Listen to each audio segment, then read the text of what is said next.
عیسائی مذہب کی بنیاد پر شان خداوندی کا نمونہ۔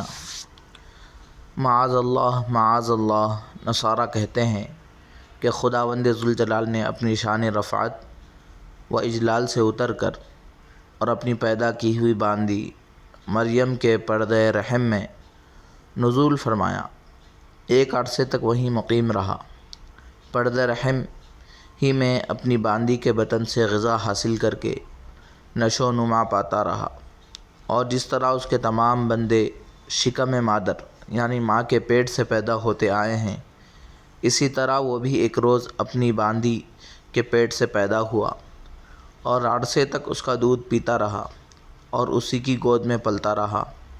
کچھ عرصے بعد باندی نے اپنے خدا کا دودھ چھڑایا اور اس کو پڑھایا لکھایا اور تعلیم دی اور اپنے حقوق کا اس کو پابند بنایا۔ یہ نصارہ کے عقائد ہے اللہ تعالیٰ کے بارے میں، نعوذ باللہ من ذالک۔ اللہ حفاظت فرمائے۔